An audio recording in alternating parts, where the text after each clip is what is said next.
What is up, folks? Let me know if you can hear me. Sorry, I am late. This is if you followed this channel for any amount of time now, you know that it's now tradition for us to always start late. Even Scandinavians have CP time. Okay, there we go. Yeah, well, I'm in Lonely Matt for right now. Steven will be in here in just a little bit. Part of the reason why I was late was because I was trying to get something set up here to try to send some audio out to you guys from a screen share, and I just for the life of me could not figure it out. So I finally just gave up. And what I'll do is I'm just going to do the screen share, but I just won't give you guys the audio, or maybe it'll just magically work when I'm talking to you guys. Okay, so a couple of things I wanted to get into here. I'll give another couple minutes here to get a few more people in before I start off on this rampage.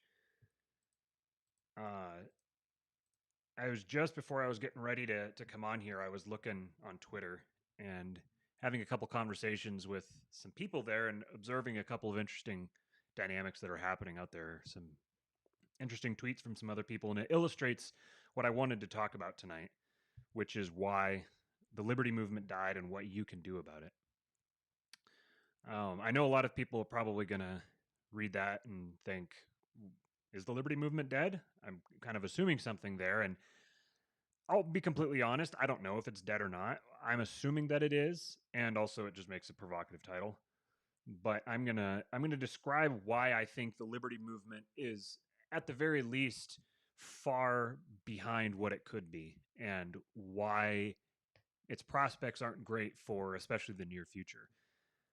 I think there's a very clear reason why that is, and I think there's a very it's not quite so clear path forward that at the very least I don't necessarily have the answers for the path forward, but at the very least I want to get other people thinking about this subject, and maybe other people will have them, or we can put all these minds together and people can come up with them. But I at the very least I can diagnose the problem, and then I've got some ideas about what the solution should be, and I've got ideas about what sort of strategy needs to be used by anybody who's trying to, I guess, advance the liberty movement. And we need to come up with a title here for someone that, because I say liberty movement, I say libertarians, conservatives, and it's like I'm trying to create this one like a broad grouping of people who are more or less liberty friendly.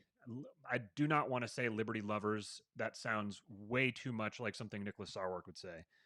I want something that is it encompasses libertarians, anarchists, constitutional conservatives, Goldwaterites, paleocons, kind of that whole lump of people. And so for right now, I'm just calling it the Liberty Movement. But when I say the Liberty Movement, that's what I'm describing. It's a group of people like that who are essentially not establishment GOP people. They're not neocons. They're not leftists of any stripe. And yes, I would consider the aspect of the libertarian milieu that I would actually have a conversation with, I would consider them right wing. I think the vast majority of people who are libertarians and who are having these kinds of conversations are right wing. And they don't think they are. I was just listening to the debate with Dave Smith and Eric Brakey on Lions of Liberty. And Dave said multiple times, he said, we're not left wingers and we're not right wingers. We're libertarians. We're a third category. And not only do I think he's wrong, I think it's bad messaging. I think that it's part of it's actually part of the reason why the liberty movement is as irrelevant and uninfluential as it is. But okay, I've got about 5 minutes in here, and we got some people in here watching now. So I'm going to press forward with this rant. So based on a couple of things here, let me get this screen share going. So a couple of things that I saw on Twitter just before I went live. Swap the screen here. Let me know if you can hear me still. And well, I guess let me know if you can't hear me. So what let's see, which was the first one I wanted to talk about. The first one, okay, so the first one is this. This one's a little bit more of a throwaway kind of. So this kind of drives at us. So Republicans here are is really just I, this dynamic I'm going to describe is happens with more than just Republicans. It happens with really all the liberty movement milieu. But Kenzie Puff here, shout out Kenzie Puff. She says, "Why do Republicans want so desperately for public schools to open?"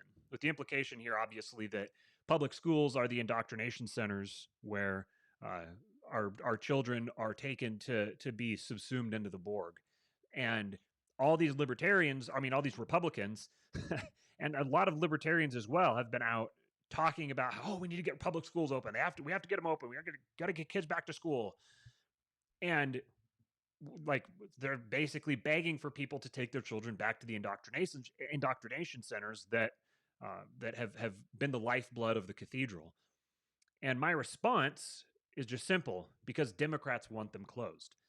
Democrats want to keep them closed because the right wing in America right now, absent Trumpism, the right wing in America has no actual identity. It has no coherent body or corpus of work or policy or strategy or anything like that. All they are is just anti-Democrats. And the thing about Democrats is actually on a really base deep level, leftists in general are fundamentally just anti-right wing people. That's their entire identity is anti-right wing. But they've managed to turn anti-right wing into an actual strategy, into an actual system that they can accomplish things with. And they so really, I guess I'm going further into this than I expected to. Republicans then, right-wing people in general, they have this thing where they just try to copy whatever the left does, but to try to save their own values. This is why conservatism is progressivism driving the speed limit. So Democrats are just anti-right-wing. Republicans are just anti-Democrat. And so because of this, they get to operate on whatever playing field the Democrats establish. And Democrats here I would use synonymously with progressives, right-wing, the people who are favorable to the regime, whatever you want to call them. Leftists, they're all the same thing. So Aaron McIntyre, I don't know how you pronounce your name there, buddy. If you're watching this, then give me a shout out. Let me know how you pronounce it. If it's Auron or Aaron.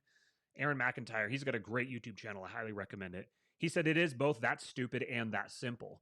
And it is. This is one thing that as you encounter some of these, it's, I guess you'd call it like post-libertarian thought. People who have hit libertarianism, but then they kind of didn't stop there. They realize that libertarianism it's really not a coherent philosophy. It has no mooring. When they realize that, they go looking for something else, and they wind up in a variety of different places. But one in particular is it's becoming a boogeyman word. So pretty soon I'm probably not going to be able to say it. But NRX is the term for this broader school of thought that I'm kind of trying to get people introduced to, or trying to get people thinking along these lines. And I'm not saying that NRX has all the answers, that it's the end all be all. I'm just saying that they have more answers. They have the same answers as libertarians on a bunch of things, and then they have more answers on other things. So one thing that you'll discover as you start going through the thoughts of guys like Moldbug, Nick Land, some of these other guys, they all make really, really obvious observations. If you read the book, The Machiavellians by James Burnham, The Machiavellians, Defenders of Freedom by James Burnham, it's kind of hard to get through, especially the first couple chapters. But once you really get into it, it will like remake your entire view of the world, especially of politics. And a lot of the observations that they're making are very, very simple observations. They're like 2+2 level observations. It's that they've been conditioned out of us. They've been socialized out of us by this constant progression of evolving, bastardizing Christianity, basically. And it's really the Enlightenment is where a lot of this stuff began. That's kind of what we try to get into on this show. So they are making these really obvious observations that often will seem very childlike almost. And it's like you say like the out of the mouths of babes, or like the wisdom of children, where sometimes kids just see the world so clearly that they make really obvious observations, and we try to say, oh no, it's more complicated than that, but really no, it isn't more complicated than that. Right now, Republicans want the public schools open because Democrats want to keep them closed, and Republicans just position themselves as opposite of whatever the Democrats want. And because of that, they just get led around by the nose. And it's very Republican is kind of like the center of right wing energy, and then everything kind of filters out from there. And libertarians, by and large, are tagged onto that. And especially the more influential libertarians, the people who are really starting to make waves, they're basically tied on to the right wing, even if they don't realize it. Like Dave. Dave is basically describe what he favors, what he wants is fundamentally a right wing culture, a culture with right wing values. He wants the right wing ethos dominating the culture. He doesn't realize that, but that's what it is. So that was one thing I wanted to say was this specific one here, this tweet, and then this is the other one. This one to me is much more interesting, and this is the one I was trying to get to play, but I just couldn't get it to play. I'll try it here just to see real quick, and let me know if it works, and if it does, then I can go back and just let you guys hear it. But I'm not just going to sit here with empty air for a minute. So I don't think it's working. Basically, what the guy is saying, he's a doctor, and he's saying that basically the vaccine should be thought of as reparations. He said it should be like reparations, but for 20, or he says it should be the 40 acres and a mule, but for 2021, and that's why he believes that people of color should be the first people to get vaccinations. And a lot of people will scoff at that, especially given the way that the guy talks. You definitely would not. Yeah, it doesn't work. I didn't think so. You definitely would not confuse this guy for a Trump guy. He's very much obvious when he talks, if you catch my drift. He is this. I think a lot of people look at this and they just kind of will scoff at it, but they don't understand what's happening here. What's happening here is most people grift. My tweet, for those who are listening now, watching, my tweet above it was, some people grift for payment in money. Shout out Hotep Jesus and the Grifties. Hotep Jesus and Uncle Hotep, who I retweeted Uncle Hotep here. They had the Grifties where they gave out the Grift Awards based on the people who grifted the best. And Trump really brought out all the grifters. There's a huge grift culture that built up around him and then around opposing him. The most blatant ones are like the Krasensteins, but then you get people like Candace Owens, and I mean, even Hotep Jesus, he regularly acknowledges, yep, I'm totally grifting. I go out here and I get my grift on because I know that if I say the right things, people are really easy to provoke. And when you can provoke someone, you can control them. When you can control them, you can get them to do what you want. And if what you want is money, then you can figure out a way to get money off of them. This is what influencers are. This is just fundamentally what they are. They just get people's attention because attention and influence is currency. So what this man is doing, so most people, they grift for payment in money, and then they use that money to buy status. What this guy's doing is he's grifting for payment and status. He's bypassing the money part. Because if he says this, he'll get status. The culture has been set up to where him advocating for this, for black people to get the vaccine first, which should be like preposterously insulting.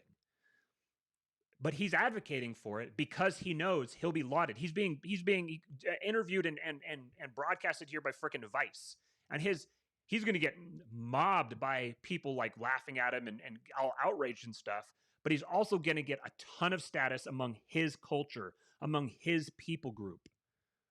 And that's worth far more than money. That's what he would use money to buy. So what this is, this mind virus of critical race theory is, as a tweet I retweeted down here from Aaron McIntyre. He said, socialism is Christianity in decay. And it is.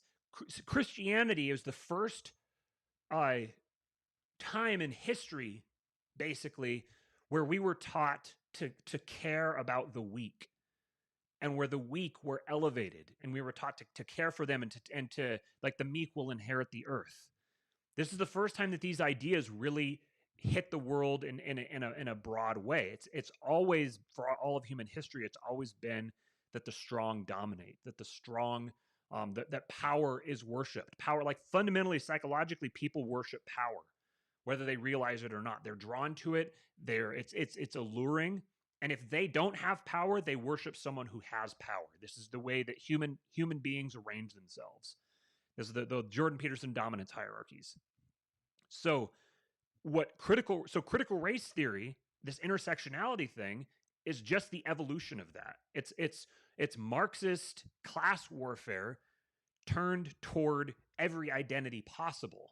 And Marxism is socialism. It's Christianity in decay. It's taking Christianity and pulling God out and trying to retain the scaffolding, trying to retain the superstructure.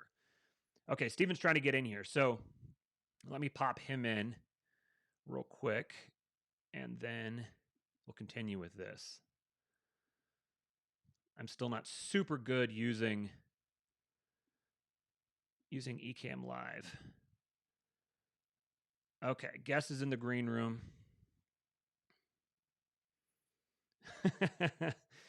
Can't backstab Matt and take the power from Chat Messina. You got to get in here. Okay, it says, oh crap, it says you're in the green room. And I don't know if I can add you. Will it let me? Boom! There we go. Good evening, Liberty lovers. Why? I can't hear you. Can you guys hear him? I'm probably doing too much for my poor little computer. It is absolutely slogging right now. I know. Okay. Can you hear me now? Okay, so you guys can hear him, but I can't. That because I had some real funny shit that I was gonna do. God damn it. Why can't fine. I'm gonna entertain the people. Hear you? Good evening, Liberty lovers. That's what we're gonna call ourselves. Or I'd just like to say that I sort of view Matt and I as the strawberry ice cream in the I've got to get Neapolitan political landscape. I'm sure he'll love that once he can hear me. Audio speakers here. Okay, there we go. Now I can hear him. Thought about that for minutes. Okay. I said the funniest shit. I'm not going to repeat it. I'm gonna learn from you as to what we will be calling ourselves from this point forward, Matthew. Okay, hold on here. Strawberry ice cream in the political landscape. The strawberry ice cream. Okay, let me end the screen share. Do you like here. that? Do you think that's good? That's pretty good. That's pretty good. Yeah. So basically, what I'm saying is that, and I haven't listened to the show. We're not chocolate. We're not vanilla. We're an option in the Neapolitan political landscape. Liberty lovers. There. Okay, so I think that screen share is ended. Sorry, I lost track of what you were saying there. Your audio is jumping around a lot. This is fantastic TV for people. Damn it. So what I'm going to do? Eating. You're also like what? That? Oh, you're eating. Okay. There we go. I don't want to finish the broadcast. I just want to get rid of screen sharing. All right, folks. Let me know if his picture is clearing up at all. And thank you I look great on the internet. For bearing with us here. This is like trying to learn multiple different programs all at the same time while on camera. But my background looks great. Now, I'll give some helpful tips here. We got the key light at a 45. Okay. Now you may think that this is just my computer here, but really it's serving as fill from the weak side. CD. And the candles, that's sort of a backlight right here. Oh, that's a little light off. Just that was your lighting segment, boy. Okay. Matthew. There. Okay, so I think that I got it fixed. So let me know. What I'm saying, politics as a Neapolitan ice cream, right? Vanilla. And what Matt and I are saying is that we're neither chocolate nor vanilla. We're sort of a third option. We're strawberry. So don't think of us as chocolate nor vanilla. I think Matthew and I are on the same page on this one.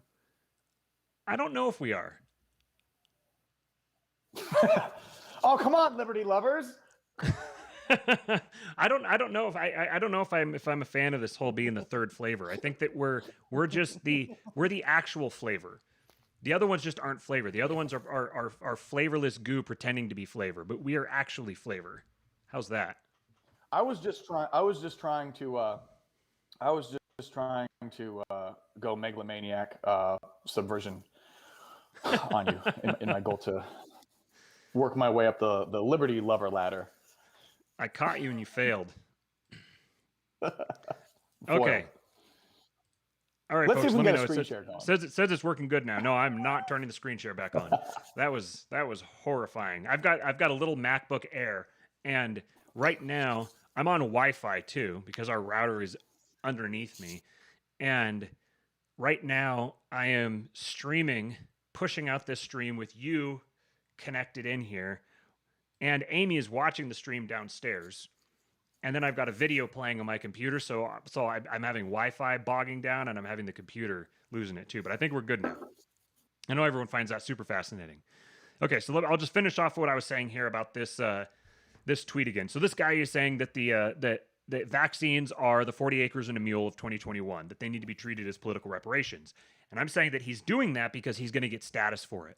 And if you have a mind virus that, and I say mind virus is not a negative term to me. A mind virus is just like an idea. It's a meme. It's an idea. The Richard Dawkins meme. It's an idea that gets stuck in a person's head and then it tries to replicate itself.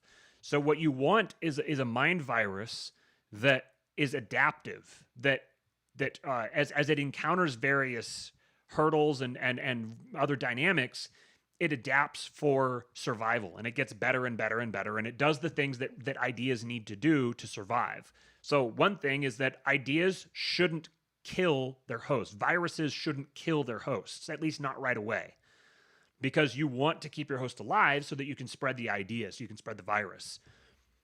What's even better is if not only does the idea not kill the host, but it actually makes life better for the host. Then he has an incentive to notice the idea and to use the idea and to spread it to other people, because humans fundamentally want to make other people happy. They want to give stuff to other people because, again, that's an adaptive idea. Making other people around you happy is an adaptive idea, because if other people around you are happy, then they're not going to be a threat to you, and you get to benefit from society and from the technology that other people put together. So critical race theory is an adaptation of Marxist class theory, which is an adaptation, bastardization, but an adaptation of Christianity. And this is what has made it so successful. This is why it spreads so well, because it gives its hosts an incentive to spread it, and it gives them status. By spreading it, they get status. So believing this is rewarding. Believing critical race theory is rewarding, and it gives you a cause to fight for. It gives you and this is why it's a religion. It gives you this metaphysical, like, higher truth to chase and to try to spread to other people. And it's just immensely, immensely rewarding to people. So that's what this guy's doing here. This guy's grifting for status. And I also said that this is the corollary to cancel culture. If something gets you canceled, then presumably its opposite will get you celebrated. And, well, or so the simple mind thinks. This is how people think about it. What are you staring up here? Oh, yeah. Find black-owned restaurants on Yelp. Exactly. That's exactly the same thing. Yelp will experience a huge, if not more money, they'll experience a big surge in status and in favor. They'll get a lot of public acclaim for this. It'll get people's attention. It'll get them on the news. It'll get and the people who believe that are much more rabid about their beliefs than the people who don't. So they will get a more rabid, more devoted, more dedicated audience that's even more in love with them and even more obsessed with them. And then that audience will be inclined to share it with other people. So this is how these ideas, this is how these mind viruses spread themselves. And this is what the liberty movement is up against. So if it takes a simple mind to see it, that, hey, if that thing is getting everybody canceled, if saying anything that could even be possibly construed as negative in any sense whatsoever toward people of color gets you canceled, then saying anything that could possibly be conceived of as or interpreted as positive must get you celebrated. This is Barney logic. And it works because the vast majority of people around them, especially in their social circles, think exactly the same way as they do. And so there's this like replication factor that happens because the consequences of not saying it are so bad, and the consequences of saying it are so good. So it will continue to spread like gangbusters until it self extinguishes. So I said, fortunately for this guy, most people are very simple. So this is what the liberty movement is up against, and they fully 100% do not grasp that. Anyway, so that was my little rant here until Steven got here, and he is finally here. So I'm going to tell you, everybody, thank you for watching. We are going to wrap things up for the night, and no, I'm just kidding. If you guys could like the stream on whatever platform you're watching it on, like it, and then share it. Share it with someone, but only someone who's going to like it. Only someone who will come and give us more likes. That's what I want. And then subscribe to the channel. We'll tell them to go fuck themselves. Exactly. It probably doesn't like them either. Right. Exactly. I'm gonna let you say something for a minute because I realized that my LED light back here is cycling through all of its colors, and that's making me crazy and it's distracting me. So I'm gonna go fix that. So you talk while I'm gone. I think it's no. See, this is why we're never going to hit that 1,000 subscriber mark, Matthew, because that LED cycling through its rainbow colors was a gift from God. And it was just in your inherent right-wing by nature to push that what little power that was giving you away immediately. And that's just your right-wing instinct. We could have made the news for being an LGBT friendly podcast. Right, but I don't want to make the news. Now we'll make the news for you being anti-LGBT.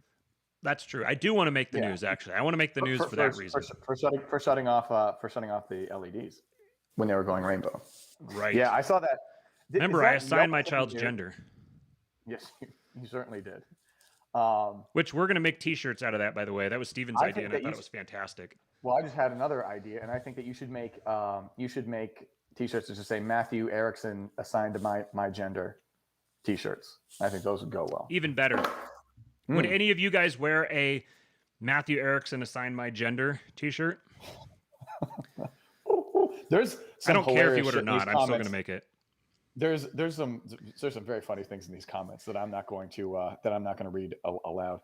I do want to read one thing aloud though. Come on. Let me come back here. I got to find it. This is a little bit of viewer mail right here. I'd like to tell Matthew that he made a lot of dick references, sucking and stepping on for a couple, kind of fixated, but I figured it would be too naughty from your mom. Great podcast. Okay, never mind. Yeah, anyways, that punchline, it was my mom who said that. Well, she told me sweet dreams just a little bit ago, so I'm guessing she's not watching. Oh, watch out, Ames. I think she was saying, I assume she was saying sweet dreams for her. That she was like telling herself she was going to sweet dreams. Fair enough. Rush Limbaugh died as he lived, making the left ass mad. It was so well. Oh, no. There's a better one than that. It was, what is Rush Limbaugh saying to George Floyd right now? Oh God. Did you see that? No. That was a tweet from Malice. I almost got in a crash on the way home. Oh my God. Laughing at that after I saw it. Yeah.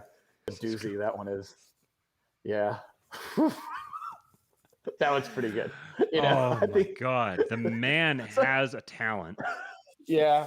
Yeah. I mean, look, and that's even one just like sometimes just like, it's like I see what you do. But boy, that's really something. That's a whopper. That's a whopper. I will go my whole life and I won't come up with a whopper like that. Oof. So, fans, I think we gave our fans some homework, didn't we? Matthew? We did. Can I call you Matthew? You still may, yeah. Okay, yeah, and we're going to speak a little bit about Mr. Smith and the LP, and the I like to call them liberty lovers, just people who. It's just anyone oriented towards liberty.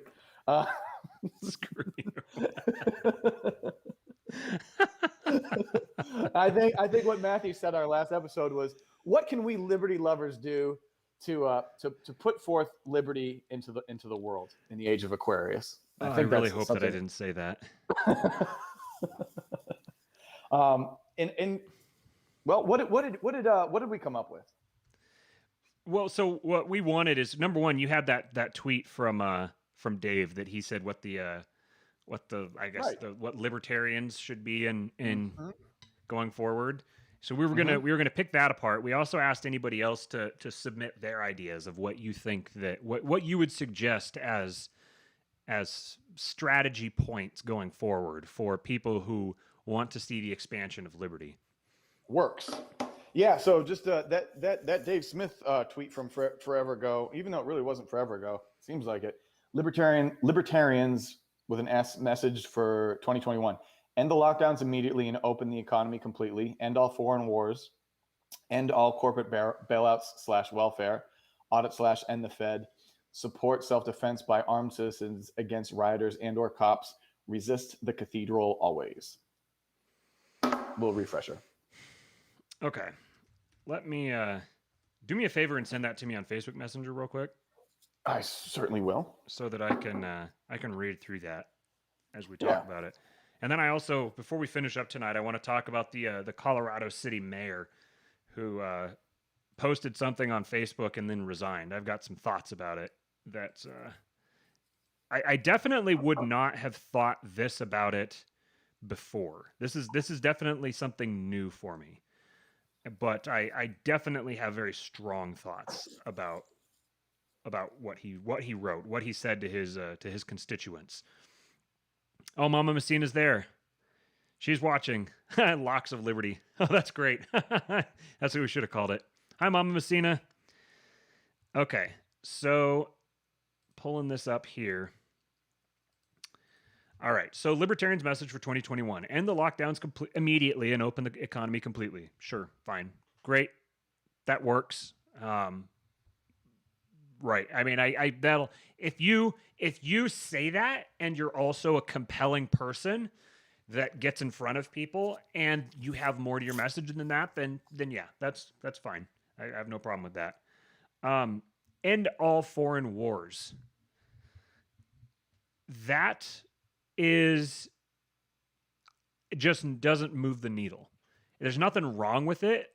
It's at this point, there's enough people who are saying it that you might just kind of get like scoffed at or like dismissed or whatever, but you're not going to directly incur the wrath of the cathedral, and you're not gonna get yourself canceled for that, really, unless you become influential. If you become influential, then you'll probably get the Tulsi Gabbard treatment. But I mean, even Tulsi Gabbard is permitted to do her thing. There aren't mobs trying to burn her alive. So it's just, I like, as Tulsi Gabbard demonstrated, you can't build a campaign around end all foreign wars. It just doesn't do anything. End all corporate bailouts and welfare. That's the one that is much more likely to get you targeted for being crushed, for removal, for cancellation. And again, it's fine. It just isn't something to build a campaign around, because there's lots of people who agree with that, but they don't just want to end bailouts and welfare. It's a little too technical for most people, but they don't just, what does that do for me? If you end all corporate bailouts and welfare, what does that do for me? You're going to appeal to certain types of fringe leftists and a decent number of right-wingers with that. But it's also just kind of like, okay, it kind of ticks a box, but there's nobody who's going to get like rabidly on board. Nobody's going to be like, I was kind of on the fence, but then you said end all corporate bailouts and welfare. Yep, I'm on board. Let's go. Let's do it. It's milk toast. It just doesn't move the needle. It's not going to rally people behind you unless they already believe that, and then you don't need to be rallying them. Audit and end the Fed. That's one where I think within a certain milieu, I think that you can get people. You can rally a lot of support, rally a lot of steam behind that. You can kind of get provocative with it. And it at least gives you the opportunity to have a conversation with certain people. Again, I think that for you, if you wanted to be successful with that, coming from a marginalized position, it's more likely to get you canceled than it is to get you to win you any sort of power. That's if you actually generate that emotional of a response. I kind of don't think that you would get, like, it's not something that's going to get trending. It's not something that, you know, you're going to get people really, because like to explain the issue, you have to get super heady with people and you'll lose them by the second sentence. Support self-defense by armed citizens against rioters and or cops. Sure, that's fine. Resist the cathedral always. That's probably the best thing that he put there. That's probably the best part of his message is resisting the cathedral always, because that's where he's starting to get close to something. That's where he's starting to get close to the question is, resist them with what? If they're saying this, what are you offering in return? And that's my problem with the whole thing. Each of them is fine. Each of them is okay. That's sure. Great. I support that. Part of it is how. So end all foreign wars. How? We're just using it as messaging, because if you're using it as messaging, you're preaching to the choir. The people who already agree with you will agree with you, and everyone else will be doing stuff that actually affects them, that actually has a tangible impact on them. All of these things here are fine. They're all like, these are all like, if you were asked a question about this subject, this should be your opinion. But these aren't something that you build a campaign around. These aren't something that you start a revolution around. They seem provocative because they're really like extreme kind of, but they're not provocative. They're just kind of like, wow, that guy's weird. He cares a whole lot about a bunch of stuff, but it doesn't get people fired up unless they're people who are already fired up. And the entire problem here is there's not enough people who are fired up for a political move, because a political move requires getting people fired up. Remember what I was just talking about the mind virus. That's what you're up against. Something that immediately hits people viscerally, they go viral, and they have people mobbing to one side or the other. None of these things that he said here, except for like maybe ending the lockdowns, none of these things are going to get people like this. You're not going to start a national conversation with any of this stuff. You're not going to trend at the top of Twitter with any of this stuff, unless you like carve it into your chest and then commit suicide on camera or something. Like, unless you do something just completely and insanely provocative, this isn't going to get anybody going. And this is the fundamental problem with the libertarian message, is it doesn't offer anything to anybody. It's a negative proposition. It says, we're going to take away all of this stuff. It preaches to the choir, people who are already inclined to believe that, people who are already favorable to a libertarian message are like, yeah, libertarian message. But it doesn't persuade. It's not persuasive because it fails like every premise of marketing ever. The call to action is horse shit. There is no call to action from a libertarian. The call to action is join our irrelevant party and maybe we'll get 2% of the vote this year. The call to action is be a weirdo who nobody likes. The call to action is go do some drugs, or like, it just, which I mean, I guess that, but that doesn't make you stand out at all. The call to action is completely lacking. Come rally behind a movement of losers who never accomplish anything and who nobody cares about. I'm a nerd, come be a nerd with me. That's the libertarian message. Because what libertarians are doing is they're putting the cart before the horse. And they're trying to sell someone on the idea of a utopia that nobody wants. There are far more romantic and sexy utopias than the libertarian one. The libertarian utopia has to be enforced on people. People do not opt for the libertarian utopia because there will always be someone who offers a better one. The libertarian utopia is an ends, and the means are you accumulate so much power that you enforce it. That's how you get the libertarian world. If you don't have any power, you will never see a libertarian world. You're just pissing into the wind. You're shouting into a hole. You're not doing anything. You're not actually bringing it about. And this is what I want people to start doing is I want people to start judging their actions based on the impact they have rather than the impact they want them to have. When you say, I'm going to go vote third party, if you recognize I'm voting third party because it makes me feel good, then that's fine. I'm voting third party because I like to tell people I voted third party. That's why people vote third party. That's the actual reason. They tell themselves the reason that they're doing it is because of, oh, I'm trying to see if we can, get 5% of the vote, or, I just can't bring myself to vote for those other guys, or, what, but at the fundamental baseline, it's, I vote for the Libertarian Party because it makes me feel good. And there are hundreds of millions of people out there who would not feel good voting for the Libertarian Party, so they don't.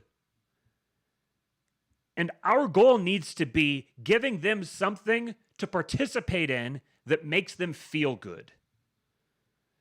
And the people who you want to feel the best with it are the people with the most power already, the people with money. When those people feel good doing something, they do it a lot. And because they have power and status and money, other people want to copy them. And so other people will do it as well. But right now, Dave and Eric Brakey on Lions of Liberty, they're talking about like who's going to be our next hero, who's going to be our, like they acknowledge, Dave acknowledges right up front, if Ron Paul was to go against Donald Trump, then he would lose. Donald Trump would beat Ron Paul. But the thing is that we need another Ron Paul, which I don't like. And he even said in the thing, Dave said that if we ever go up against, if the problem with being a fuck you to the system, which is what Ron Paul was, people voted for Ron Paul because he was a fuck you to the system. Donald Trump was a better fuck you to the system. That's why people voted for Donald Trump. So if the libertarians are positioning themselves as a fuck you to the system, which is what they're doing, Dave admitted that there will always be a right-wing populist who is a bigger fuck you to the system, and the libertarian will always lose to him. He admitted that. That's the nature of libertarian politics. There will always be someone with a more emotionally provocative message. And emotionally provocative is what gets people going. It's what gets the people going. So the liberty movement is dead right now because there isn't a Trump for the Libertarian Party. And if there was, his message would be whatever the Libertarian Party's message isn't. You notice Trump didn't build his campaign around ending the Fed or going back to a gold standard or ending all wars. He talked about them.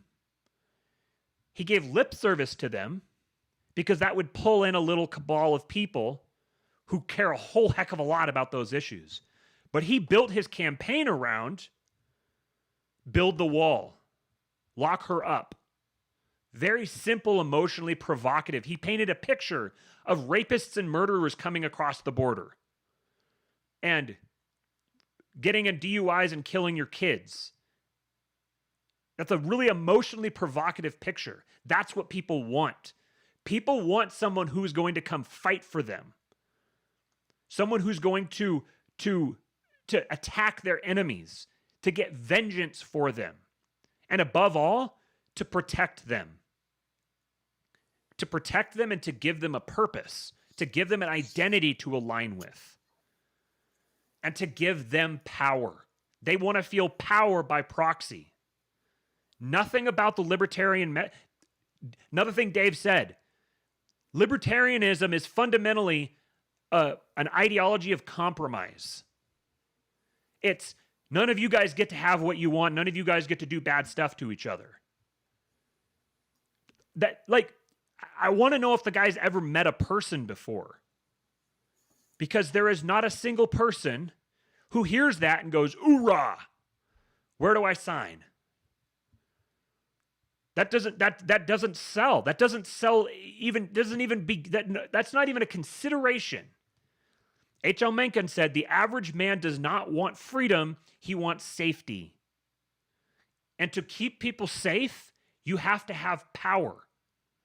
And to have power, you have to be willing to fight. And to be willing to fight, you have to be willing to break rules. The whole liberty movement, libertarians, conservatives, constitutional conservatives, whatever, Liberty they lovers. advertise. They fucking hate that. They advertise up front. Here are our rules. Here's what we will never do. You might as well handcuff your hands behind your back and stick your cheek out. And that's the role that they play, except it's not these cheeks that they're sticking out. That's the role that liberty lovers play in our culture. And until that changes, it doesn't matter which political party you try to take over. You're never going to accomplish what you want to accomplish, because you aren't considering the actual impacts of your decisions and your actions. You're just trapped in fantasy world where you create this hypothetical reality and you act in that hypothetical reality and pretend that when I act according to the NAP, the state falls away. The NAP doesn't matter unless you have the power to enforce it. It all comes down to power. The postmodernists see the world accurately. They just have the wrong diagnosis. They have a diagnosis that works very well for them. They benefit from it. They benefit from it tremendously. And that's a lot more than right-wingers get in America. They don't benefit from anything about this system, even though they're the ones trying to defend it. They're the ones trying to save it. The system you're trying to save gave you the world you live in today. And you keep fighting for more of it. You keep asking for more of it. If we could just go back to that system before, if we could just go back to the Constitution, if we could just create an anarchist utopia, if we could just get the state to shrink a little bit, things would be better. Okay, how? We've been there. That doesn't work. When you act that way, the state gets bigger. So what are you bringing to the table that will actually shrink the state? Honestly, I don't think that you should shrink the state. I think the problem with the state is it doesn't have enough power. The state needs to have more power, and it needs to be invested in the fewest people possible. And a lot of people aren't going to understand that. A lot of people aren't going to align with that, and that's fine. That's what this show is for. This show is to help you understand how we get to that conclusion. I think that's all I got. Dave has a good has like a really good Chad energy too, which is like the thing. Like he's kind of like, he has like a lot of like populist potential. You know what I mean? Very much. Like you could kind of like even, I don't know, are people still mad at him about not being open borders? Is that still something that people get upset about? I don't think so. Because that was like a thing for a while. And, I remember back when I would argue with libertarians on Facebook, like I was just trying. It seemed inconceivable to me that people didn't sort of see that, like, it's like you can be used like anybody, libertarians. So this is part of your end ideology that suits them. So yeah, of course they're gonna amplify your message and reinforce you when you're talking about opening borders. But if you want the same thing that Nancy Pelosi's after, you got to probably check yourself. And Dave was like really really strong on that, and like that's what I think that's why people were drawn to him, is because he would he had some balls, like with stuff that he would say in terms of like libertarian positions. But I can't get away from like the first question of what are we doing with this party? Like what's the point of this party? And I can't get away from the what's in the name and the fact that it's called the Libertarian Party. And if parties didn't have names and you just got randomly assigned like colors or something like that, and it's just like, oh, do you want to be the teal party? Take gold out of it. Like you want. I don't know that there would be any interest in there among libertarians to just be like, yeah, no, definitely, like we'll get a political party. But then again, now I think about it, people started the woke party in 2019, and then got everything that they wanted in a year, and that's how we got into the situation that we're in now. Oh, that's not what happened at all, is it? Nope. It took like 100 years, and they just hijacked everything and didn't care about like putting their name on it. Okay, that's fair. Yeah, I guess I should. It's almost like they lied. Fibbers, you fibbers. But yeah, no, it's just, I don't know. I mean, look, Jeff Deist, I think when I listened to him sometime within the past 2 years, just kind of said, someone may have posed him a question and was just like, oh, well, so basically we're going to, what if you're saying that we should just infiltrate one of the two major parties? And I think he said just like, yeah, you're going to want to be realistic. We're not running as Democrats. Like that's never going to work. That's just not going to work anymore. If it ever was going to work, it's not going to work now. But he posed the idea of just, why wouldn't you go that route? And, as opposed to, I sometimes I think, libertarians just want to find as many excuses to be behind the 8 ball as possible. And I don't know, no, really, no, I like this, the psychology of it interests me because I can kind of identify with it in a way, but there is a freedom if you know that you're never going to really have, what you're after. You're never going to have to really face anything. And I think that's why a lot of them didn't know what to do with 2020, because the fast forward button got hit, and all of a sudden, you were tuning into podcasts to hear about just like, okay, this is the sort of totalitarian regime that you guys were predicting forever. So now what? And they were a little bit caught with their pants down, I think. If I remember like listening to some of the stuff in when COVID hit, there was this theme of me pulling my hair out is what the theme was ultimately. But I would listen. I was like, oh man, I can't wait to hear what they're gonna say. This is totally fucked. It's early March or whatever, and like I can tell that everything's fucked, and I'm not particularly that bright. I wonder what they're gonna say. And the theme I seem to recall in like libertarian podcasts in like early Marchish was, I don't know, this could be the real one. Like, wait, what? It's like, just like, yeah, this could be the boy who cried wolf scenario, with this whole, with this disease. And I was like, wait a minute, you motherfuckers are skeptical of everything that the government has said forever, and you think that they're suddenly just going to tell the truth about this? The fuck out of here. You know what I mean? But I guess I kind of understand that for like a week or so, but I remember being like really bummed, by that. And I also felt like I was going nuts, because it seemed very clear that like that this was very much a situation where any of the data on this virus was just like, you couldn't make heads or tails of it, seemingly by design, in that this was absolutely being used for like a power grab. And I think a lot of people knew that it would be used for that, but just there was like a weird fear that I just don't think that they were ready. But anyway, it goes back to my point of just like, I think a lot of times people find comfort in putting themselves as far behind the 8 ball as possible so they don't have to deal with a lot of reality. And so for me, I can't quite understand the idea of, for people who wouldn't seem to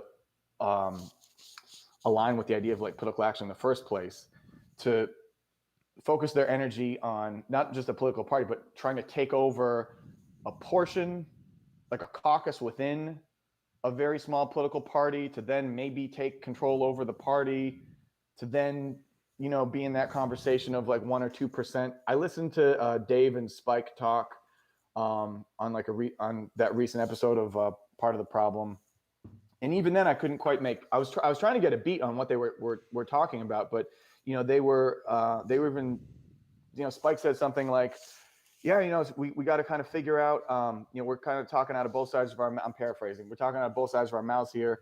You know, on one hand, we're saying what we're going to do when we win. On the other hand, we're acknowledging the fact that we definitely can't win. So basically, we have to figure out how to win. And I'm thinking, why do you, wait, we're so far away from thinking that we can win anything, you know, and like, I don't know, like local races or whatever, but like in terms of, you know, these bigger races, or certainly like the presidency, it's like, man, we're nowhere near that conversation. So yeah, when you look at the Libertarian Party and you look at, you know, people going by that, you know, playing by those rules of when I'm, you know, just speaking in that form of when I'm president, I'm going to do X, Y, and Z, when you know full well you're not going to be president. Longtime libertarians know you're not going to be president. 20-year-olds who, you know, you pulled into the, with, you know, with messaging or whatever, they might not know that. They might think that you have a chance, and then they're going to feel lied to, probably. Jaded. And then just go support whoever Bernie is next time. You know, I don't know. So it's just a weird thing. You know, it's just it's not real. It's not real. So I like you're being like disingenuous. There comes a point where being naive isn't an excuse. When you've had sufficient time to see the consequences of your actions, you realize that if your actions lead to the betterment of your enemies, then your actions are functionally indistinguishable from those that actually directly support your enemies. So if the state is getting bigger and bigger with you doing what you're doing, that by itself should be a pretty good clue that you're not having any effect on the outcome here. And libertarians like to position, libertarians especially, this is a constitutional conservatives get a little bit, but libertarians especially like to position themselves as, hey, it's not my fault. I'm not the one who did all this. I have all the right ideas. I know exactly how things should be, but none of you guys ever ask me. You live in the, like, you exist. You live in the world. You experience feedback from the things that you do. If you don't see the world that you want to see, that's because you aren't creating it. And that's on you. That's not on the people who don't give a shit about the world you want to see. They're busy creating their own. They're just doing the things that actually generate the results that they want. Yeah, I think the idea of like they're talking in the chat about like a libertarian skull and bones society, and like that would have more. I was trying to find a way to get to that, but yeah, just like if you were able to, you know, if you had like a libertarian AOC and like a libertarian squad, you know, that just worked their way in there and did what they had to do, whatever that is, because obviously the rules are, you know, different now for what would be like a libertarian secret society or whatever. But yeah, like that's the idea anyway. Or that's an idea, you know. But I'm not even sure, you know, if like what's the most useful, what's the best use of time? You know, if like, I don't know, I think like Dave's got so much fucking potential. He just has that quality. But I mean, if he were out, and I don't know if this makes any sense, but if he were out there talking to Trump supporters and just being like, you know, because also Dave should maybe embrace the idea that he's kind of right wing, like for a left wing guy. He's incredibly right. You know what I mean? He's entirely right wing. Right. Yeah. He just doesn't understand what right wing and left wing, like what they actually mean. The like order versus chaos thing. Right. If you want to live in a libertarian world, that means that you're right wing. The right-wing proposition. Yeah, Yes. like the global right-wing, left-wing thing, or what? Maybe there's a real term for that. I don't know. We'll have to have NMNessis explain it sometime, whatever. But yeah, I feel like Dave could talk to Trump supporters and just be like, yeah, you guys talk about people being, victims all the time. Are you begging to send your kids back to public school? You want to talk about victim mentality? Why don't you figure something out? I thought you guys were, like the tough backbone of the country, and you're whining about, sending your kids back to government school so they can go to college and hate you. Get a life or something, or Right. what I mean? Sort of like a Jordan Peterson who was Like a less avuncular Jordan Peterson. yeah, avuncular. It means like an uncle. No, yeah, right, yeah, no, exactly. No, I was actually, it's funny. I was gonna say like Jordan Peterson's like sort of badass like nephew or something like that. But yeah, like not scared of talking like about politics. But yeah, I feel like he could just sort of like really talk to right-wing people and just be like, yeah, you're complaining about everything, and how, you're complaining about big tech and you're complaining about this and you're complaining about that. Do you have a Prime membership? I bet you do, bitch. Shut up. You know what I mean? Like, I don't know that would do anything financially or whatever, but you have to think that there's, the number always comes back, 70 million. There's 70 million people who hate what's going on in the country at a fucking minimum, right? And it's just like, okay. Why not give them an alternative? They don't have an alternative. That's why they follow Trump. And what would happen if they got motivated to, like, I don't know, like, stop using Facebook so much. Leave a shell account so that you can see, pictures of your niece or whatever.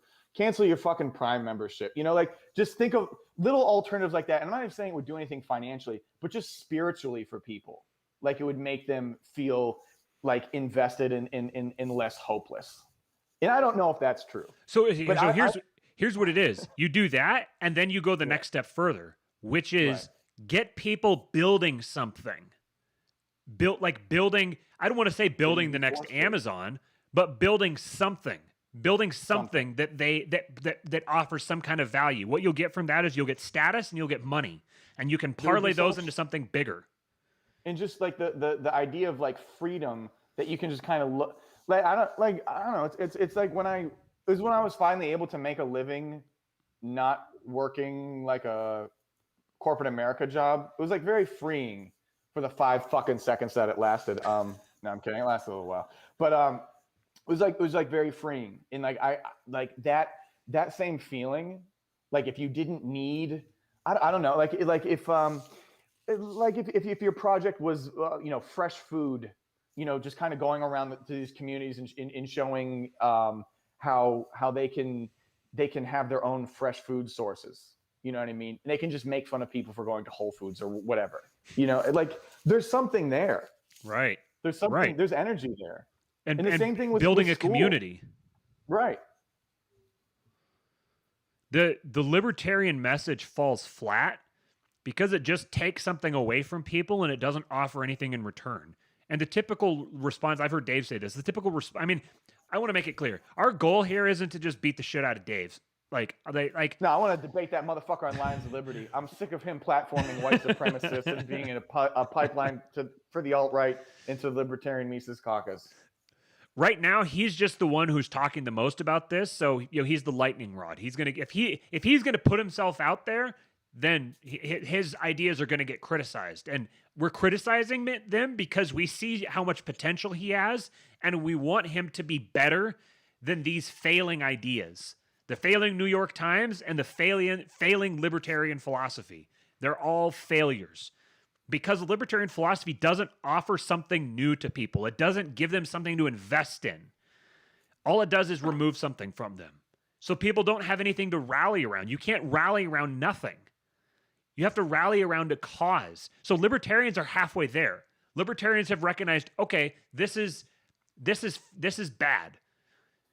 It would be better if it looked like this. So then draw a line between this and connect them and figure out what you need to do to get to this. Obviously, you're not going to shrink the state. You're not going to vote it away. It's going to collapse at some point. So there needs to be something there to replace it. So what will work the best? How do you get people to buy in to a libertarian world? Well, why do they buy into this world? They buy into this world because, number one, it's all they've ever been taught. They've never been taught something else, which Dave he intuits that a little bit. He's like, okay, we need to market better. We need to get this in front of more people.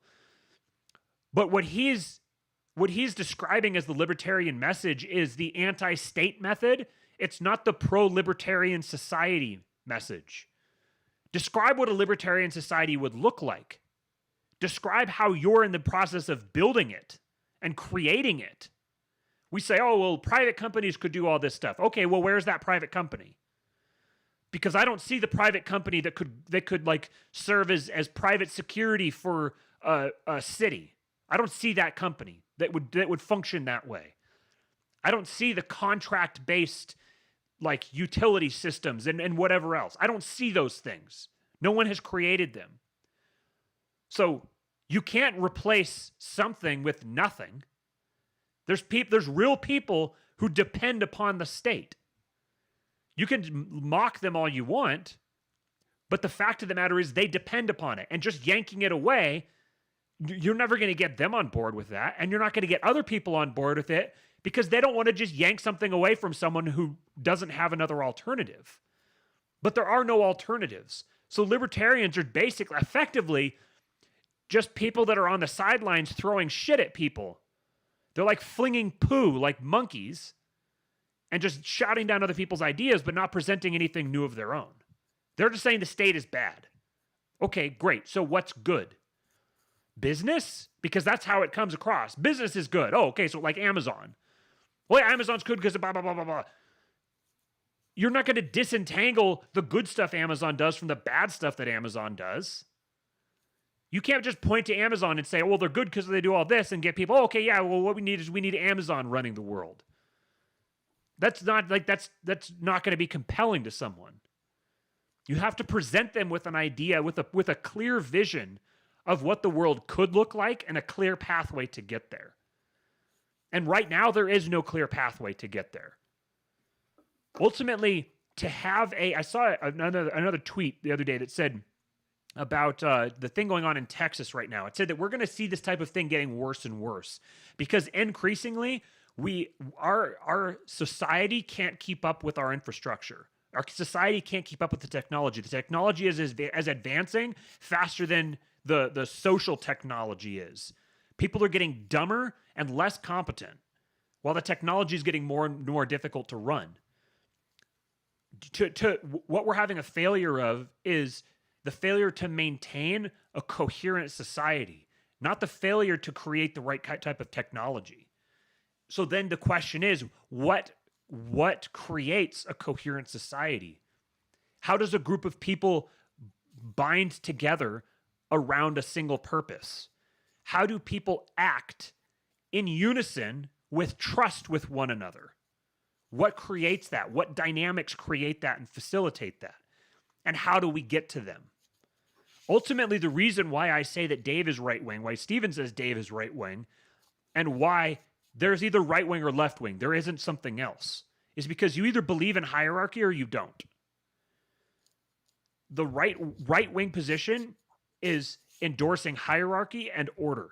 If you want law and order, if you want peace, you are right-wing. People who are anti-war, in that sense, who advocate we need to have peace and we need to like privately, cooperatively like get along, and it's wrong to hurt each other and everything. These are right-wing propositions that we need to have rules and laws that govern our societies, and that some people should not have the freedom or the ability to do certain things. These are right-wing propositions. That's like when people discover like Hoppe. I think that feels like the divergence that happens in the libertarian world, and the people who stop at Hoppe and the people who don't, and there's a reason why Hoppe is as maligned as he is, because it prevents people from taking that divergence. Because if you were having a conniption fit, like when Matthew says that there needs to be like laws and rules, right? In like sorry, I'm thinking about my entire. This is what happened. Is like my Facebook feed.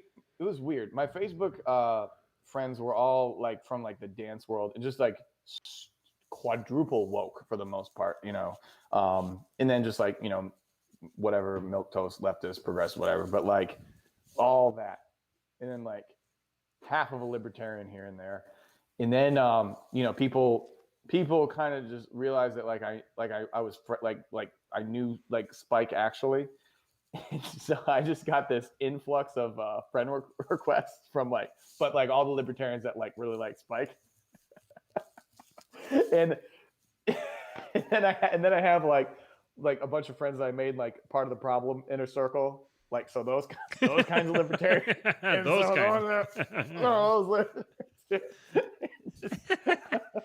aren't real libertarians. It's woof, man. Yeah. It went from just like all the way the hell way over here to like, oh, I got some here, and then but over here's fighting because half of them are really like the over here people still.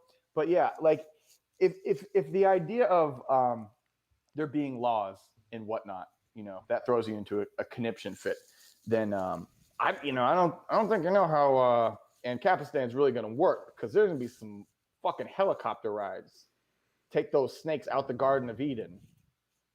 There will be no snakes in the garden. You know what I mean? It's just like how do you think it's going to? And even if people are spontaneously going to behave as if there were laws. It's just like, all right, well now you're getting back to the God thing. I don't know. I don't know what to tell you. Like where do you think these people came from who just spontaneously behave in such a way? That they're following the nap, but like, all right. Why are they following? Why are they following the nap? Right. Because the people who aren't following the nap are increasing in wealth and power. And in Ancapistan, the people who ignore the nap benefit from it tremendously. So there has to be a reason. There has to be a strong reason for the mind virus of the nap to populate. To populate people's minds and spread. It has to be adaptive. And the nature of human beings is such that the nap is the people who violating the nap is adaptive within the vast majority of human beings, within the way human beings align themselves in groups. Because groups of humans are really, really stupid. Groups of humans are much dumber than individual humans. Then the more people you add to the group, the dumber it gets. The IQ drops the more people get into the group. So there has to be some sort of a self-perpetuating mind virus that populates people's minds and keeps them trusting each other and united toward a common purpose. And one will always develop because it's adaptive. As soon as one develops, it will eliminate all others in its region. Religion is zero sum. This is why religion and politics are two sides of the same coin, and they're zero sum, because ultimately it becomes all about power. They cannot coexist. On a long enough time horizon, different mind viruses cannot coexist, especially if they don't have anywhere to go. If you have a new world you can travel away to, then it's like a pressure release valve, and it releases that pressure for a period of time, for approximately 300, 400 years. And now we've hit capacity again. There's nowhere else for people to go. So a single mind virus is going to win out. It's going to purge all the others. Unless someone can come up with a more adaptive one that will purge it. So you have to start with that. What is the mind virus that will defeat wokeism? So you have to understand wokeism. Where does it come from? What is it? How are these people functioning? Why are they doing what they're doing? What are they getting from it? Who's teaching them to do this? Who's telling people to act this way? Who seeded that mind virus?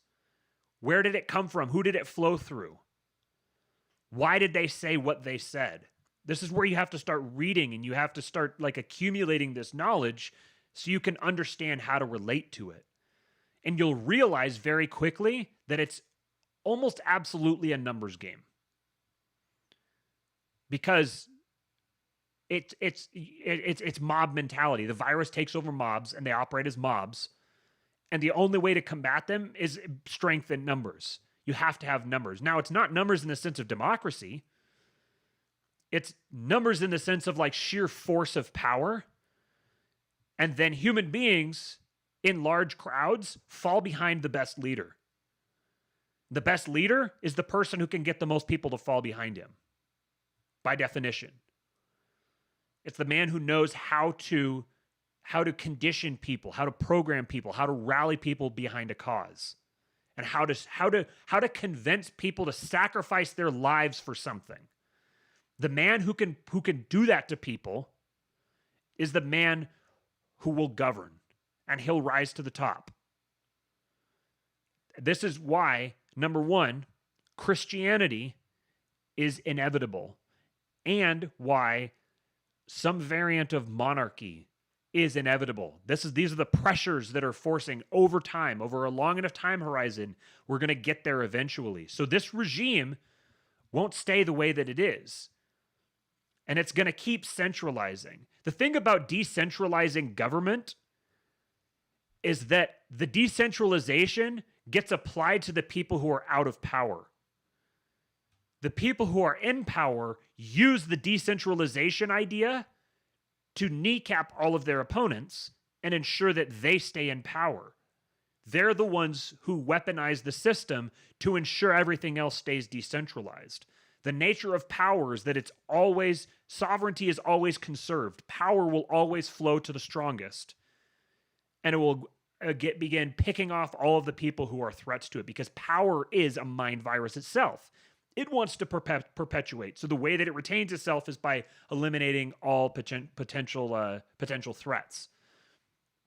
But this is why the whole libertarian view is just completely dead in the water. It will never get off the ground. It's political pacifism is what it is. Libertarianism is political pacifism, and it will be treated that way. It's political pacifism in the midst of an all-out, no-holds-barred war. So at the end of the day, you might get to say nice things about yourself and pat yourself on the back because you abided by your principles, but the result will be that anybody who believes what you do will be eliminated, and pretty soon your worldview won't exist anymore, which is the goal of the people who are going up against you. So the people who are going against you want to destroy your worldview, people who believe what you do, and the results of your actions are to ensure that destruction. This is why Stephen says libertarians love to be losers. They love to be on the losing end. It's like battered wife syndrome. There comes a point where people don't leave their abusers because they're like, hey, at least someone's paying attention to me. And that's the role of liberty lovers in American culture. Strawberry ice cream. I love how we have our inside jokes already. Yeah, it's if you're gonna be a pacifist, just be a regular pacifist. Be like a real one. You don't just be a political one. Because there was an article that came out. I did not read it, but I saw that Angela McArdle posted that there was a hit piece or two on the Mises Caucus, and maybe Dave was mentioned. The second it was posted, I commented. I said, were the terms DT or WS used? And she was just like, oh yeah. And so I was, okay, go figure. And I guess they even, I think they called Dave a Nazi sympathizer.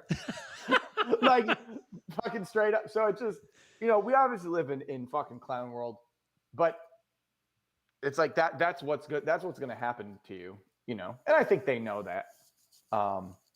They know that, but but you're dealing with people who have the power to turn the Mises Caucus into into just being synonymous with Nazis. Like it could happen. And like someone else even said it. It's like people who basically worship Jewish economists or whatever. It's just like it doesn't matter. It just doesn't matter. You don't set the rules. Yeah, none of us do. So I mean, if you think about, I mean, I wouldn't even say the name of. Well, I mean, I would the CNN boys. You know who I'm talking about? Which ones? The CNN BOIS that used to be called the something else that had alliteration with boys. The something boys, and then in like over the summer, like I don't hear anyone talking about the CNN boys. Yeah, BOOG. The igloo. Yeah. I don't see people talking, and it's because like to most people they think that they're legit white supremacists now, and really, I mean they're Magoo is exactly right. Mises Caucus will be the new Proud Boys if they become a real threat. Yeah, exactly. Yeah, they're just going to turn you into that, and then like they turn you into that, and then it's over. That's the thing, and like facts don't matter. And the thing is that these like the libertarian, they have like an obsession with facts, and they do think that like they'll be able to provide superior arguments their way out of this whole situation. Fucking train. I don't know if that was like really loud or whatever. I just want to mute it for a second. Yeah, but it's just like you are going to just gulag yourself by trying to argue with these people. If they decide that Mises Caucus now means, first of all, you're on their radar. That's no good. But if they just wake up and decide, I think Mises Caucus means white supremacist, or Nazi sympathizer now. The more that you say, we worship Jewish economists. It's just like that's absolutely the cover story for what a Nazi sympathizer would say. in like overnight, people. He said Jewish. Yep. So I don't know. I mean, and I don't know. All I'm asking is just like, are you prepared for that, or like, do you have a contingency plan for that? Do you just not give a shit? Just it would be nice to know, just so I can kind of understand. Because I just, like I'm saying, I don't see the point, and I can't help but just go way the fuck back to like if we took all the names, if we took libertarian, we took like Mises away from what, like I don't know, would anyone bother in this particular arena, or like I don't know, maybe making Mises, making Mises schools like might be a better like long-term plan. I don't know. For a bunch of people who talk about time preference all the time, I don't know. Maybe do something that has like a longer time horizon. Right. Yeah. There's the great irony. Yeah. So Dave has it exactly backwards. He said, and I'm, again, we're using Dave because he's the one saying this and because I know a lot of people agree with him. He said that he was kind of in this debate with Eric Brakey. He's like, oh yeah, you can kind of like win whatever local stuff you want, but that's not really going to make the difference. He said state legislatures don't have all that power really. It doesn't, it's just because power is, Mao says that power is flows from the barrel of a gun, which, yeah, I mean, sure, that's true.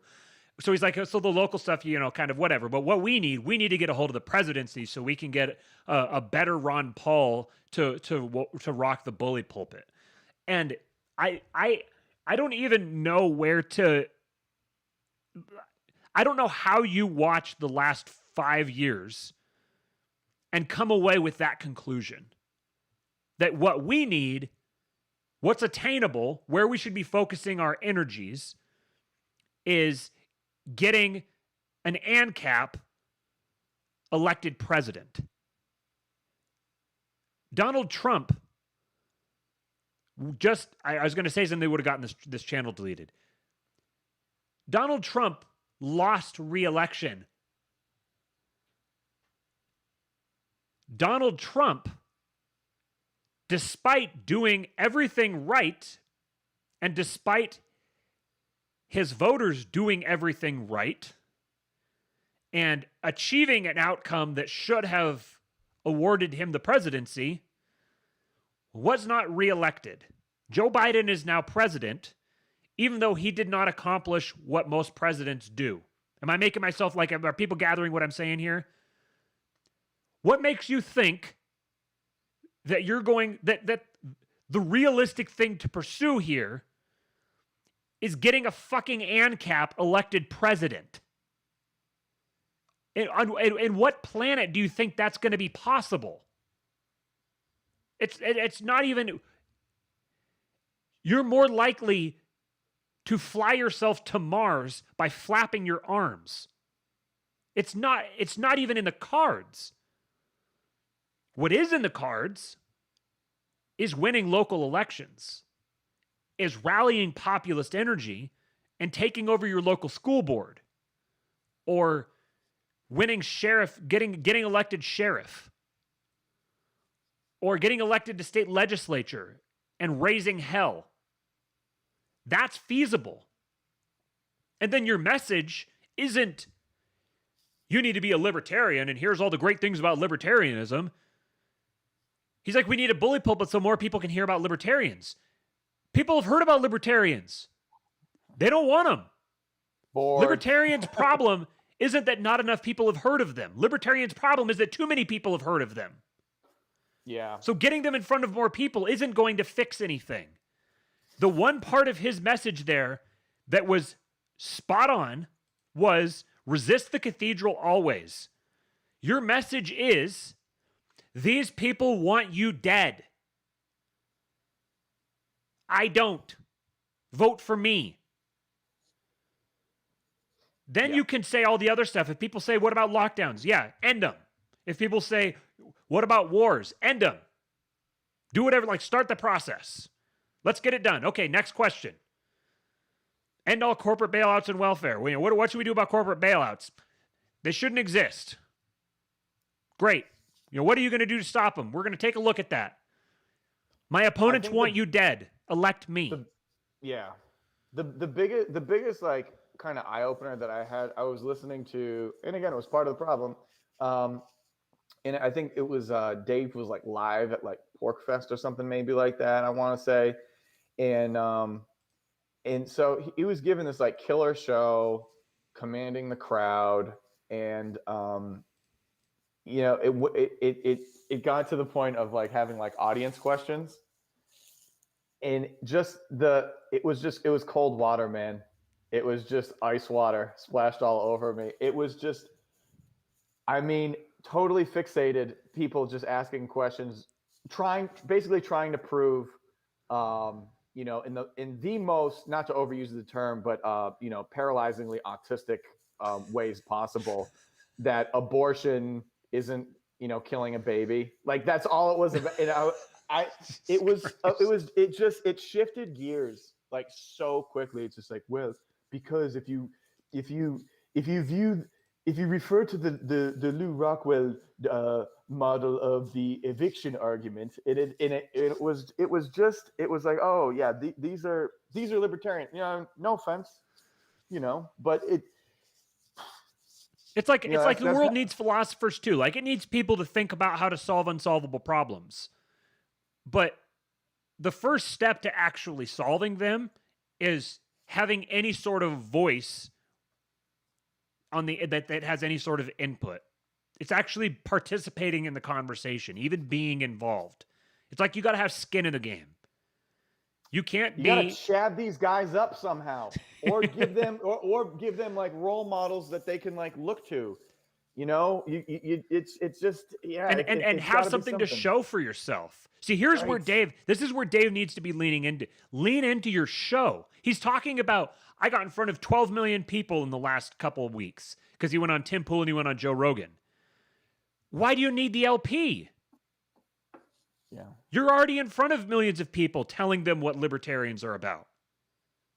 Why do you need your goal, as you said, as Dave said, his goal is we need to take over a political party to tell people that they don't need political parties. You shouldn't need a political party if that's what your message is.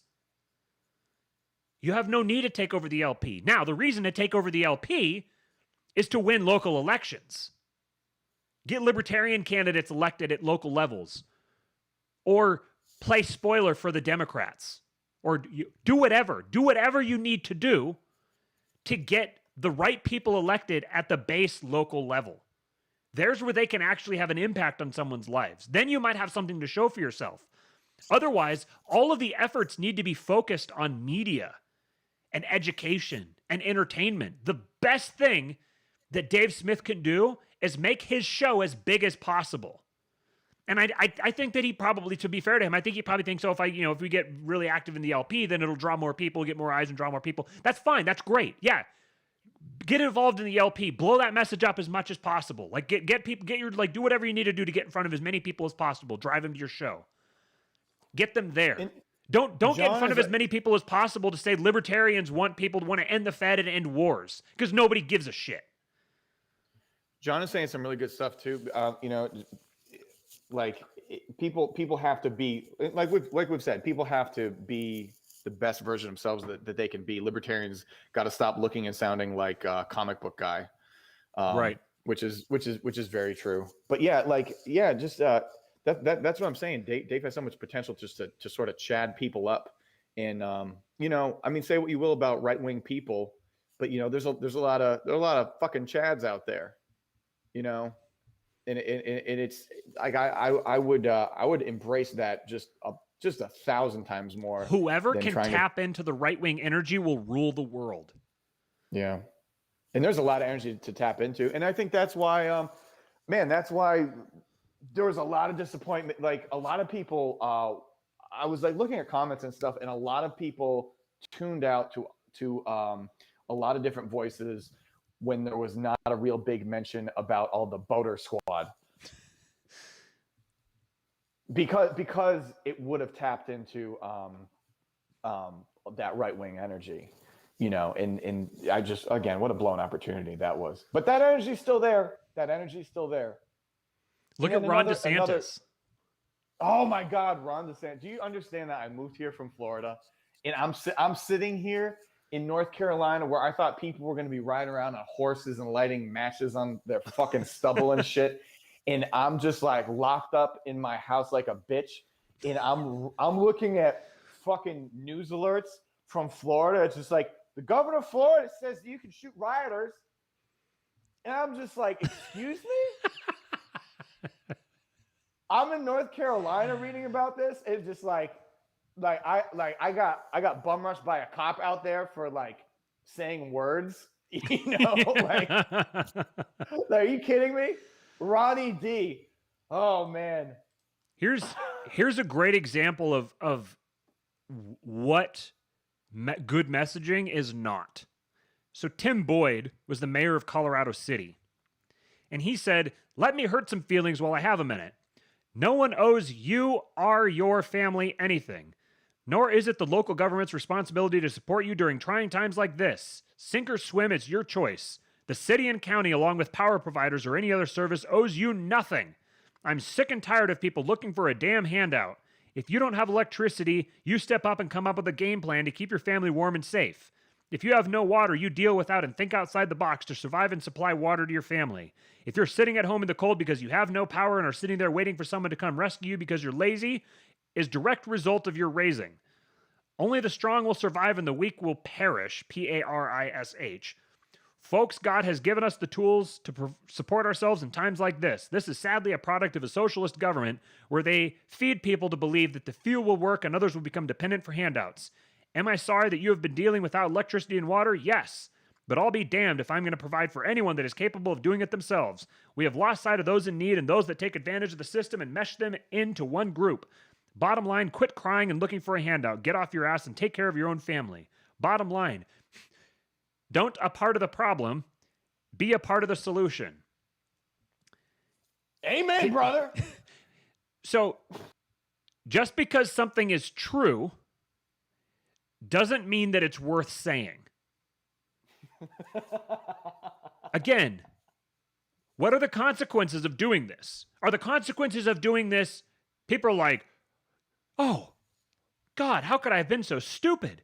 He's totally right. Oh, I was so wrong." Long live Tim Boyd. The only people who are going to agree with him are people who don't need to hear that message. Yeah. And if you're going to do that, you're going to get on CNN. Don't fucking resign an hour later. If you're going to resign an hour later, don't do that. Yeah. What were the actual consequences? He resigned an hour later. Yeah. That's what I read. Resign an hour later, I know he resigned. Make that the email that you write and then delete if you're planning to resign an hour later. Exactly. That's exactly right. So again, the consequences of the action versus the intended consequences of the action. This was him just shooting his mouth off, and I'm sure he's frustrated and whatever else. But he's not going to engender any sort of put it this way. He will not gain any power, and he will not advance his own belief system by doing this. He's just preaching to the choir. That's what being Machiavellian is. It is, will this action help my friends and or hurt my enemies? The actual effects of this action. If they will help my friends and or hurt my enemies, I will do it. If they will not help my friends or not hurt my enemies, I will not do it. And that's what Machiavellianism is. It's kind of that simple. And this is why I say it's very childlike. It's because that's how kids think. Does this help my friend or does it not? And I do what because that's the fundamental distinction in politics is friend versus enemy. Raymond said, "Who decides who gets the power?" I think he said this earlier when I was talking about that the government needs to be more powerful. I think I'm getting a little bit of talk back from your microphone. I'm hearing my voice a little bit in it. Who decides who gets the power? Whoever takes it. By definition, whoever takes power has power and gets it. It's just a reality. So my opinion is that I would rather that the people who have power want to live in the same world as I do. And I would rather that people who don't want to live in the same world I do not have power. But ultimately, that depends on the people who do want to live in the world that I want to. They have to be willing to do what's necessary to take power. It's kind of like people talk, like libertarians will talk about Donald Trump, and they'll say, Trump was good on this thing and that thing. Trump got the entire system. He revealed the whole system for what it is, and really got people rallied against it and tapped into all that raw populist energy. But he, at the end of the day, he's a war criminal, and he killed everyone in Yemen. And so therefore he was bad, and we oppose both of them. This is the equivalent to someone says, you show up at a restaurant. Say you show up at McDonald's. And someone's like, hey, what do you want? I'll buy you dinner. And you're like, well, my favorite thing to eat is at Chipotle is a burrito. I like getting the Carnitas burrito at Chipotle. Okay, cool. So we're at McDonald's right now. What would you like to eat? Well, I would really, what's best is when you get the extra guac and then you get a side of guac with chips. That's what makes me really happy. And if I was in Chipotle, that's what I would get. Okay, cool. So you're at McDonald's. Which would you like to have? No, I'm not going to eat. Okay. Like this is the role that liberty lovers play. The question isn't, what do you want in a libertarian society? The question is, what do you want here in this society right now? In the election between Donald Trump and Hillary Clinton, which one do you prefer? I don't want either one of them. Okay, whatever. And the election between Andrew Gillum and Ron DeSantis, which one do you want? Oh, well, Ron DeSantis, he believes in restricting trade, or he believes in restricting immigration, and that's immoral. That violates the NAP. So neither one of them. Okay, so what you're saying is you want Andrew Gillum, because that's who you get. You can say, oh, I didn't vote for him. I have my principles, whatever. I'm saying what's the actual result? As we move forward in time from today to tomorrow, that's what's going to happen. And you claim that you don't want that, but then you wind up with that, and then you're like, well, why is my state locked down? The state won't let me out. It's not happening in Florida. Shooting rioters. Yeah, you could have been shooting rioters. That would listen. If the Florida Board of Tourism or whatever like needs to make up revenue for anything, that let me tell you, that T-shirt would sell out every holiday season. You Which could shirt have was been it? Shooting Riders. Oh, you should have been Shooting Huh? Riders. Yeah.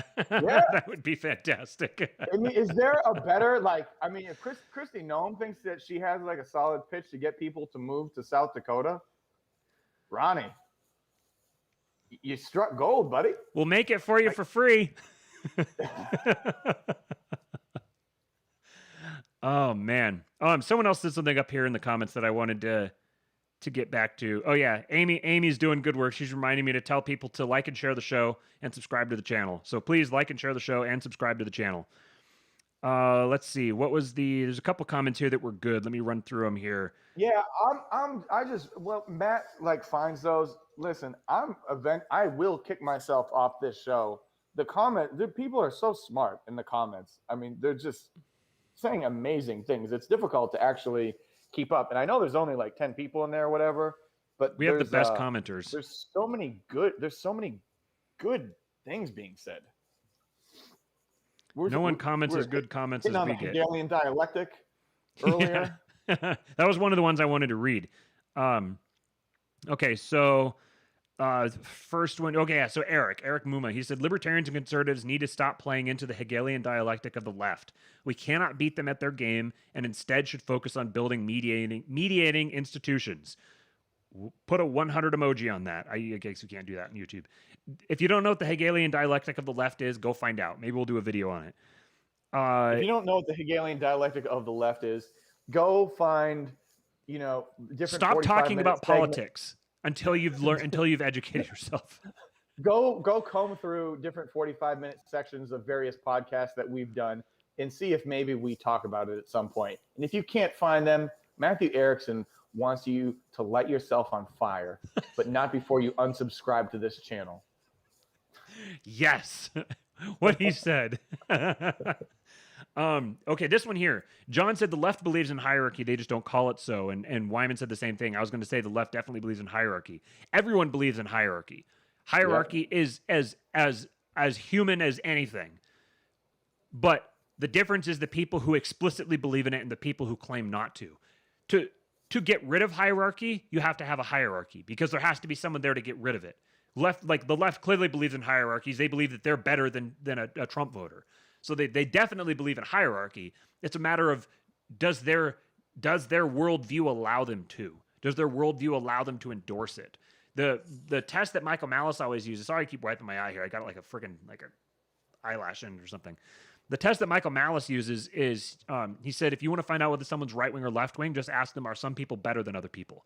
And a right wing person will say yes, and a left wing person will give you a speech because you trigger cognitive dissonance in them. They've been programmed to say no, everyone is exactly equal, but that's plainly completely inane. It doesn't compute. It doesn't even begin to compute. But they can't acknowledge that, so they just words come vomiting out as they try to make all these to make all these excuses and justifications and stuff. When a right wing person's like, yeah, some people are better than others, and that's just how it is. So to be fair, I would probably give you a speech, but that's just because I'm kind of a squishy person, and I would just I would try to qualify what I was. You need to chad the fuck up. Yep, I know, I know. That's the thing. I'm a real squishy guy, and then in moments, I'm just like overkill Chad, just like way too chatty for my own good. like with that. Like with the guy who asked said something I didn't like on my dance company's Facebook page. Yeah. I just went fucking Rambo. John said politics and religion focus on the collective. We got to push for inward thinking. It's this is another libertarian it's a common libertarian talking point that just doesn't provide anything of value. The whole collective versus individual thing. It doesn't matter what. How do I say this? Human beings are individuals, but they act as a collective. Ultimately, human beings make decisions as a collective. You don't decide to do something just out of the ether. You decide to do something because everyone around you does that thing. You've been conditioned, you've been programmed to do that thing. You're choosing something because you think it will make your life better because you've seen other people do that thing and it made their life better. You mimic them. We mimic people around us. And most specifically, we mimic the people who have the most celebrity or the most influential, the people who we have the most envy for, or the people who command the most power or have the most status. Those are the people who we tend to mimic. And the people up there, they know that. And so they deliberately manipulate that aspect, and they get people running around like lemmings. This is where you get the Pied Piper effect, is because that's how human beings act. You get people in a group, and then they're going to follow the intuition of the group, which is going to be programmed by the people who know how to program it. So politics and religion are inevitable. They are the most fundamental thing. Hierarchy is directly part of them because every religion has a god, every politics has a king.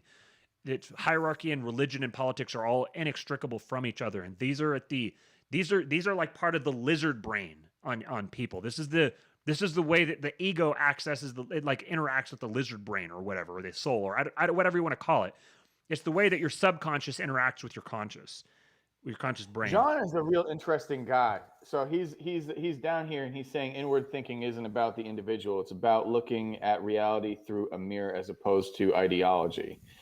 You understand where you're hurting your community and how you could make it better. John is a fascinating person who I don't know very well, but man, definitely a man's man, and like into I think has studied meditation for quite some time. Very interesting guy that I hope to exchange ideas with more. But I can feel what he's referring to, but I don't understand it well enough to like comment on it. But I am interested. If you feel it like that, that's your gut, that's your intuition, that's the most finely tuned part of your psyche. Then you should follow it. Like that's I follow what he's saying as well. I think if I misunderstood it to be collective versus individual, yeah, I think you're definitely right that inward thinking is what leads you to politics and religion. Like it's the inward thinking gets you there eventually. Inward thinking always leads to why, and the more you ask why, the closer you get to God. And as a matter of fact, John, I believe, has started doing videos on YouTube. I believe they're entitled "Mind Your Business," and I think he had an episode that was about intuition specifically, and I was looking forward to checking it out. But I would suggest that people check him out.